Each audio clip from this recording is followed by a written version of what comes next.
Ya, kita buka kembali sidang polemik malam hari ini. Bahasan kita adalah deponering yang bikin pusing. Kita sapa dulu tamu keempat, Pak Supratman Andi Adgas dari Komisi 3 DPR, fraksi Partai Gerindra. Selamat malam. Selamat malam. Ya, tapi sebelum ke Pak Maman, saya kembali ke Pak Abdul Hajar Fikar.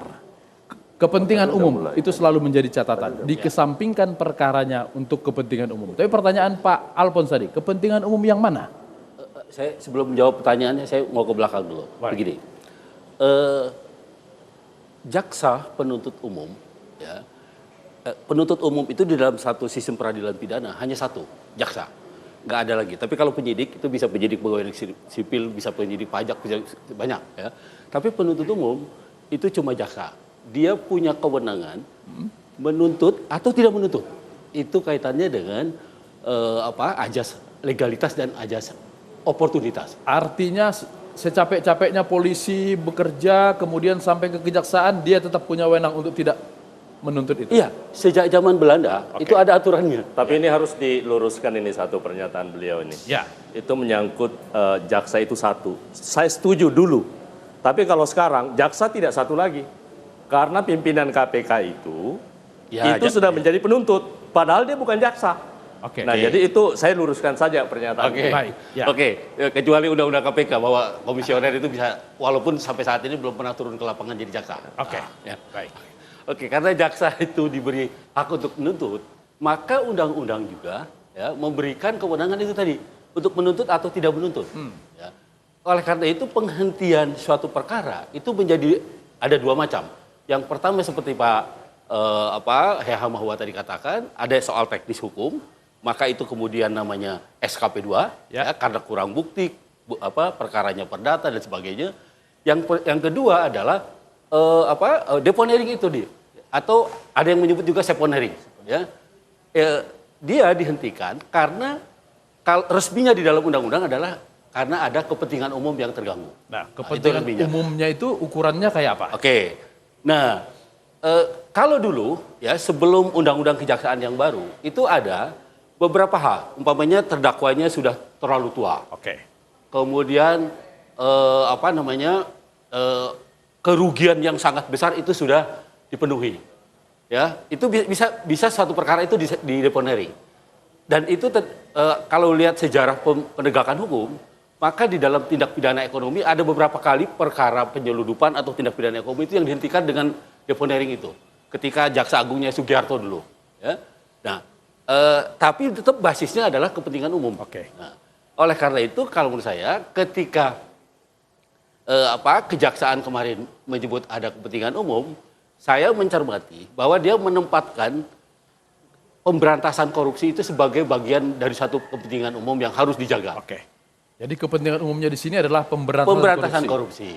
Nah, bahwa ada BW dan AS gitu ya yang mereka sebut sebagai ikon pemberantasan korupsi, kemudian respon masyarakat ketika BW dan AS itu di proses pidana, itu juga menjadi pertimbangan kejaksaan. Yang kemudian mengambil satu keputusan mendeponir perkara itu. Bukan sekali ini kejaksaan memberikan deponering kepada komisioner KPK. Dulu tidak diprotes katanya karena mereka masih aktif. Sekarang kemudian sudah tidak aktif, artinya kepentingan umum pemberantasan korupsi itu menjadi hilang. Bagaimana? Nah, itu karena itu adalah hak subjektif dari Kejaksaan Agung. Ya, tadi ada hak oportunitas itu tadi. Maka kalau menurut saya kejaksaan sebagai representatif dari negara, maka dia berhak menafsirkan apa itu kepentingan umum. Ukurannya ada pada mereka. Ukurannya ada pada mereka. Hak diskresi ada pada kejaksaan. Betul. Karena ada mekanismenya juga. Ya. Jaksa Agung juga harus meminta pendapat dari beberapa lembaga yang terkait, umpamanya Mahkamah Agung, Kepolisian, dan DPR.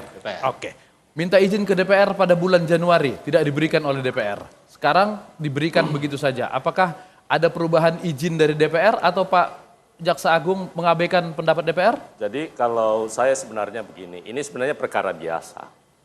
Ini karena kebetulan orangnya saja yang membuat sehingga menjadi luar biasa. Nah, kebetulan Pak BW maupun Pak Abraham Samad adalah mantan komisioner KPK. Jadi dia lebih kepada subjektivitas menyangkut orang, bukan kepada objektivitas perkaranya. Karena pertama yang saya ingin digarisbawahi bahwa saya termasuk orang, boleh tanya sama Pak Abdullah Hemahua, mulai dari awal kita selalu bersama-sama, bahwa KPK itu adalah lembaga yang sangat dibutuhkan oleh Republik ini. Ya. Oleh karena itu keberadaannya harus kita pertahankan. Itu menjadi komitmen kita sebagai sebuah bangsa. Tetapi lembaga KPK berbeda dengan personalitas Abraham Samad maupun Bambang Wijayanto. Ya. Itu harus kita bedakan. Apa yang melanda Pak Abraham maupun Pak Bambang Wijayanto itu adalah pertanggungjawaban personal yang ada dari mereka, bukan karena melakukan tindakan karena jabatan. Kesalahan itu satu. Itu bukan kesalahan personal. terkait dengan jabatan Tidak sebagai ada kaitan komisioner. sama sekali. Itu satu. Kalaupun kemudian ada yang mengaitkan bahwa itu dilakukan karena ada kriminalisasi karena dia menjabat, itu persoalan yang lain. Tetapi apa yang diduga disangkakan kepadanya itu adalah pertanggungjawaban personal seorang Abraham Samad maupun Pak Bambang Wijayanto. Itu satu yang harus kita garis bawahi. Yang kedua, menyangkut deponering atau seponering ini kan sebenarnya mencuat adalah setelah Presiden Jokowi memanggil Jaksa Agung maupun Kapolri. Padahal pada saat yang bersamaan, berkas perkara yang bersangkutan ini sudah diajukan ke pengadilan. Ya. Ini menjadi ramai. Belum. BW dan AS belum. Belum ke pengadilan. Oh ya, Novel ya. Ya, sorry. Pak Novel yang sudah. Nah, kemudian tapi pada akhirnya kan dilakukan hal yang sama. Nah, oleh karena itu menurut saya adalah seharusnya kalau saya secara pribadi menyatakan, saya tidak menyatakan bahwa Pak Abraham itu bersalah ataupun Pak BW bersalah, apalagi Pak Novel dan lain-lain sebagainya. Karena kan prinsip hukum kita harus menganut bahwa orang baru dinyatakan bersalah kalau sudah mempunyai kekuatan hukum yang tetap, sudah ada putusan. Artinya nah, oleh harus karena itu, biarkan ada pengadilan. Menurut hemat saya adalah memang namanya deponering ini adalah merupakan kewenangan yang diberi oleh undang-undang. Dalam hal ini kalau tidak salah itu di pasal 35 huruf C Undang-Undang Nomor 16 Tahun 2004 tentang Undang-Undang Kejaksaan. Itu satu. Yang kedua, di dalam KUHP itu di dalam penjelasan pasal 77 juga dijelaskan ada yang menyangkut deponering di sana. Nah, oleh karena itu menurut saya ini hak yang biasa saja. Yang menjadi persoalan sekarang hari ini adalah kenapa mesti harus dilakukan? Kalaupun kemudian Presiden menganggap bahwa ini perlu ada campur tangan dari pemerintah dalam hal ini Presiden, biarkan proses ini berjalan sedemikian rupa dulu sampai kemudian ada putusan pengadilan. Kan ada hak yang diberi konstitusi oleh Presiden kepada Presiden, yakni memberikan gerasi kalau ternyata itu, dan itu tidak menimbulkan spekulasi-spekulasi yang berat di. Yang kedua yang paling bahaya menurut saya dalam posisi ini adalah sekarang ini saling intip antara lembaga kepolisian dan KPK, ini semakin tajam dengan persoalan ini. Kita tahu, saya buka aja di hadapan publik, kasus yang menimpa penyidik atau penyelidik KPK kemarin yang tertangkap oleh kepolisian di mana? Di Mangga Dua. Itu jangan-jangan ini menjadi bagian persaingan secara internal dan kemudian mengorbankan lembaga. Nah, padahal kelembagaan Polri, kelembagaan KPK, ini semuanya harus kita jaga. Sama-sama kita butuhkan. Semua harus dijaga. Nah, oleh karena itu tidak boleh kemudian persoalan-persoalan personalitas itu mengganggu keberadaan marwah dari lembaga yang besar ini. Itu dari kita. Dan yang terakhir sebelum saya ingin sampaikan bahwa kalau kemudian itu, walaupun saya tahu bahwa pertimbangan kejaksaan itu, pertimbangan dari lembaga-lembaga lain tidak menjadi alat untuk menentukan kebijakan kewenangan itu digunakan oleh jaksa, tetapi dalam kasus ini ada 3 lembaga yang dimintai pendapat hukum menyangkut. Yang pertama DPR, kedua kemudian Mahkamah Agung, dan yang ketiga adalah kepolisian. Ketiga-tiga lembaga ini memberi isyarat supaya jangan diberikan deponering. Tapi toh pada akhirnya Jaksa Agung dengan kewenangan yang ada, itu hak dan kewenangan yang diberikan oleh undang-undang, ya sudah, mau jadi apa. Tetapi prinsipnya yang tidak boleh terjadi adalah ada bargaining politik di antara kedua keputusan yang diambil ini. Itu yang harus kita jaga sedemikian. Baik, macam apa bargainnya, tahan dulu, saya kembali ke Pak Hemahua. Kalau misalnya, tadi ada pilihan dari Bapak, deponering, kemudian SKP 2. Ini ada usulan biarkan masuk ke pengadilan, kalau toh bersalah nanti kemudian bisa diampuni oleh Presiden. Kalau itu yang terjadi? Saya sejak kasus Pak Chandra dan Pak Bibit, orang di KPK yang tidak setuju deponering. Sebab apa? Saya tahu betul ketika apa yang dikemukakan oleh kepolisian bahwa ada penyerahan uang kepada Pak Bibit pada tanggal sekian-sekian di tempat ini. Pak Bibit itu ada di Amerika Latin. Dan saya sudah cek paspornya dan temannya.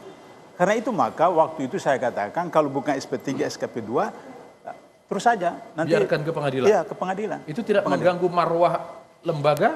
Oh tidak, karena misalnya tadi Pak Alphonse bilang ada Pak Antasari. Iya. Nah, Pak Antasari itu sampai di penjara sekian tahun. Ya. Tapi saya harus bedakan antara Pak Antasari, Pak Bibit, Pak Chandra dengan Pak Abraham Samad dengan Pak Bambang Wijaya. Bang Widanto. Kalau Pak Antasari itu pure kriminal. Dan beliau ketika melakukan kegiatan itu melanggar kode etik KPK. Oke. Sehingga demikitu maka ketika dalam rapat saya pribadi mengusulkan tidak kita bentuk tim penasehat buat Pak Antasari karena pure pribadi dan melanggar kode etik KPK dalam melakukan kegiatan itu.